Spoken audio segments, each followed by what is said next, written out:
Le dialogue multi-acteurs sur les politiques commerciales, le financement vert et la transition énergétique en Afrique centrale en fait la une durant 48 heures à l'hôtel Boulevard, situé au 5e arrondissement de la commune de Libreville, en partenariat avec EDDA et le CACIT, en présence des invités de marque, exposants et participants venus du Grand Libreville et l'international mettre en exergue les atouts des chaînes de valeur. L'Afrique centrale sont spécialisées quasi essentiellement dans la production de matières premières brutes. Ça peut aller du pétrole, des produits agricoles, des minéraux précieux, par exemple l'or, les métaux communs, etc. Les économies d'Afrique centrale se situent très en amont de la chaîne de valeur. Pourquoi est-ce que je dis très en amont de la chaîne de valeur? Parce qu'ils vont être au premier degré de transformation de certains produits. Parfois, ça ne dépasse pas recherche, développement, extraction. Donc, ces taux de croissance évoluent souvent en temps de flèche. À la fois, ils sont très impactés par la conjoncture.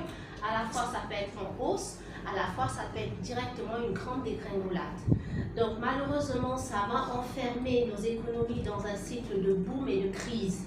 Hausse des prix et crise. Ça entraîne, ça se matérialise par une détérioration des termes de l'échange, par le fait que vous allez voir dans nos États, on parle toujours de lois de finances rectificatives, et vous pouvez avoir plusieurs lois de finances rectificatives qui vont être prises dans une année, ce qui ne se fait pas forcément dans les pays qui ont une autre insertion commerciale. Donc ça se matérialise par l'instabilité budgétaire, par les fortes expositions, par un degré d'exposition au choc extérieur qui soit relativement intense. Parmi les chocs extérieurs, on a répertorié les chocs économiques, les chocs énergétiques, ainsi que ceux liés aux polycrises.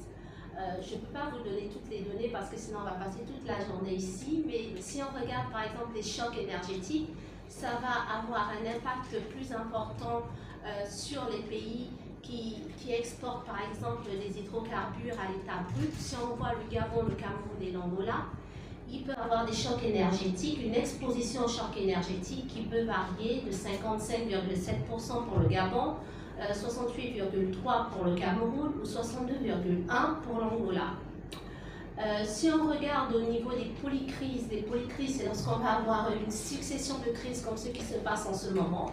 Par exemple, crise sanitaire, crise politique, crise de l'ordre international d'après-guerre de manière générale, crise du droit international, crise des institutions commerciales internationales et j'en passe. Là, les niveaux d'exposition sont encore plus élevés. On peut avoir, par exemple, ça peut aller de 80,9% pour le Cameroun, de 84,8% pour la RCA, 44,1% pour le Gabon. Je ne vais pas tous les faire, vous pouvez les regarder sur les slides. 91,4% pour le Burundi, 78,9% pour le Rwanda, 78,9% pour l'Angola, et j'en passe. Donc, ça se matérialise par ce qu'on appelle, ça enferme nos économies dans le piège de la dette, parce qu'il est impossible pour les bailleurs de fonds de pouvoir avoir une prévisibilité sur, par exemple, un projet pour le moyen ou le long terme. Dans ces conditions, on est tenté de se demander est-ce que les pays d'Afrique centrale sont voués à demeurer enfermés dans un cercle vicieux économique. L'objectif donc de ce travail est justement d'essayer de voir, de démontrer que le développement des chaînes de valeur régionales intégrées pourrait à terme permettre aux pays d'Afrique centrale d'avoir une meilleure insertion dans les chaînes de valeur mondiales. L'hypothèse de travail est que les chaînes de valeur régionales permettent aux pays d'Afrique centrale de sortir de ce cercle vicieux pour se diriger vers une croissance durable et inclusive. La méthodologie que nous avons adoptée, nous avons procédé par l'identification des chaînes de valeur à fort potentiel d'intégration. Pour ce faire, nous avons procédé à des estimations tout en s'aidant d'une approche descriptive et analytique. Les résultats que nous avons obtenus. Nous avons commencé par déterminer les chaînes de valeur régionales à partir des avantages comparatifs révélés. Ici, nous avons, si vous voulez essayer de sélectionner, nous avons utilisé la base de données Cnucel et nous avons procédé à des estimations. Nous avons trouvé à peu près plus d'une soixantaine de produits. Et sur cette même plus, hein, et sur cette soixantaine de produits, nous avons essayé de les regrouper en une quinzaine de produits pour pouvoir synthétiser. Après la présentation des résultats préliminaires du rapport régional sur les chaînes de valeur et l'intégration régionale par le docteur Ismaïline Ebangema, deux exposants n'ont pas hésité à faire une peinture objective et en jeu de carrefour commercial à l'ère de la mondialisation. Et la troisième édition du JAR, déjà nous avons fait un premier rapport, je pense que c'était en 2012, que nous avons intitulé l'état de l'intégration régionale tout court. Et la deuxième édition a porté sur le commerce et sécurité alimentaire.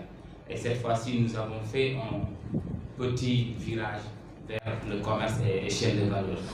Et je suis venu au Gabon, j'ai essayé de prospecter. C'est beaucoup plus compliqué ici. Au Cameroun, je trouve des jeunes Camerounais qui sont des techniciens à l'école. Ici, je vais trouver des Ghanéens, des Burkinabés qui ont fait ça. Et c'est le gars qui s'accorde avec toi. Il attend le moment critique de la saison. Quand tu as vraiment besoin de sa main-d'œuvre, il disparaît. Il disparaît et après il te demande de multiplier sa rémunération par 3 ou par 4 pour qu'il revienne dans ta plantation. Et donc ça c'est un problème basique. La question de l'enseignement et de la formation professionnelle, c'est critique pour un pays qui veut se développer, qui veut développer la formation professionnelle. Pourtant, c'est un maillon très faible de notre système éducatif. On n'investit pas suffisamment dans la formation professionnelle. Moi j'ai vu en Éthiopie, j'ai vu un exemple. L'Éthiopie s'engage dans l'industrie du textile, crée une zone économique spéciale pour le textile, fait venir les investisseurs et se rend compte qu'il y a un problème de main-d'œuvre qualifiée. Parce que l'industrie textile est très intensive en main-d'œuvre, pas très professionnelle, mais une main-d'œuvre, des gens qui peuvent piquer sur une machine pour coudre des vêtements, qui peuvent mettre des boutons, qui peuvent les passer correctement, des choses comme ça basiques. Il n'y a pas suffisamment de personnes qui savent le faire. Et le gouvernement met en place un programme de spécialisation de la main-d'œuvre non qualifiée dans les métiers du textile. J'ai vu comment on a transformé les salles de classe des lycées dans les nuits pour former les gens aux métiers basiques de l'industrie du textile.